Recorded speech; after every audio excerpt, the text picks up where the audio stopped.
Afternoon highs work their way right back up into the 80s, so not much change today. But if you've been outside the last couple of hours, you likely noticed that a few more clouds are starting to show up. So that is a sign of a cold front moving in tomorrow. Now, this is going to be a relatively weaker front. The stronger front is going to move through Saturday, and that's when our much cooler temperatures are going to move in for the weekend.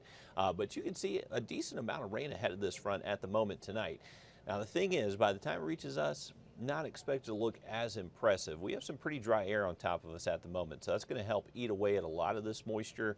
But I want to take a look at two different models, and this is where forecasting gets really fun when your two high-resolution, short-range models show completely different things. So our high-resolution rapid refresh model, that is expecting rain to hold together ahead of the front early tomorrow morning. Our in-house IBM graph model, that's keeping us dry and just bringing us some clouds. Even with what the HRRR is showing, if that verifies, that is a light sprinkle. Not expecting a lot of measurable rainfall Friday. So if you're worried about just having a few raindrops out there, maybe safe to just keep an umbrella with you the first part of the day. Doesn't look to be too impactful. I would not bet on seeing a lot of rain Friday. But for tonight, we are definitely going to notice more clouds moving in. That's going to help keep our overnight lows in the 60s. So most mornings this week, we've been down to the 50s. It's going to be close to 10 degrees warmer out there early Friday with these clouds tonight. Later into the afternoon, though, we should see the clouds break up. That should allow us to work our way back into the 80s. And then once again, maybe a stray shower. Doesn't look to be a huge threat for most spots.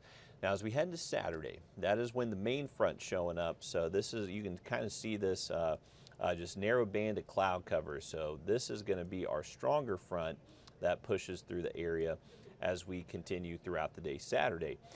So early in the morning Saturday, we're still going to be ahead of that front. We're not really going to be too cool, most likely still be in the 60s. But as we head into Saturday afternoon with sunshine and a good steady northwest wind between 10 to 15 miles an hour, that should keep our high temps generally in the mid to upper 70s on the backside of that front. Now take a look at what happens early Sunday. That's when those temperatures should be all the way down into the mid 40s. Our in-house model here may be a little aggressive with the low 40s. Not going to rule it out. There's going to be very dry air in place behind this front.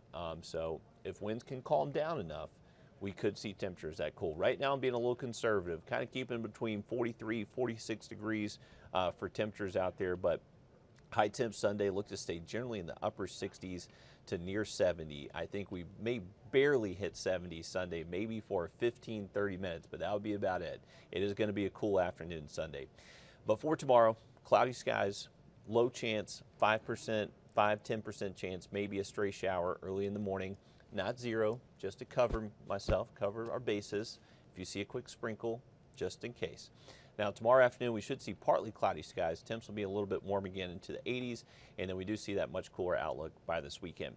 High school football games looking good to go. Kickoff temps should be in the mid-70s. We'll fall into the 60s during game time. Should be very nice out there for all the games going on. Now, there's a couple of great events happening at the lake over the next couple of days. We have Mr. Clark's Hill. That's going to start tomorrow, continue into Saturday. Great fishing weather tomorrow. We got the front moving in, so dropping barometric pressure, cloudy skies the first part of the day, so that should really be beneficial to the anglers. Not much of a wind Friday, so not too choppy. But by Saturday, you're going to have to worry about a little wind. Now, the winds may be bad for the anglers, but it's going to be great for the 69th annual Halloween Regatta happening at Clark's Hill this weekend. So if you want to check this out, there's going to be 170 sailboats racing on Clark's Hill Lake this weekend. So the best places to watch the race would be at West Dam Park and also Lake Springs Recreation Area. So those two spots will have good vantage points of where they're racing just on the upper part of the dam. Good racing conditions Saturday, northwest wind between 10 to 15, maybe some gusts up to 20. So those boats are going to be moving at a fast pace Saturday. Sunday, the wind does calm down some, may still be elevated at times between 8 to 12, but much cooler outlook on the lake Sunday with those highs in the upper 60s. So definitely get ready for a taste of fall. For us here in Augusta, high temps upper 70s Saturday, low 70s on Sunday. And remember, it's really those morning wake-up temperatures where it's going to be a little shock to your system. We have not felt temperatures this cool in a good while. Believe it or not, the last time we actually saw the 40s here in Augusta was early May. So we actually did hit the 40s this past May, believe it or not. But it's been several months since we have felt temperatures this cool. So a little shock to our system here. Once we get a little bit later into next week, our temperatures do gradually warm up again, and then we actually have a decent rain signal in our long-term outlook. By next Thursday, that appears to be a decent chance to see some rain. So we'll keep an eye on that next 7 days. Until then, get ready for a nice fall outlook Saturday and Sunday. Hopefully you had a great evening. We'll see you again coming up on News 12 at 11.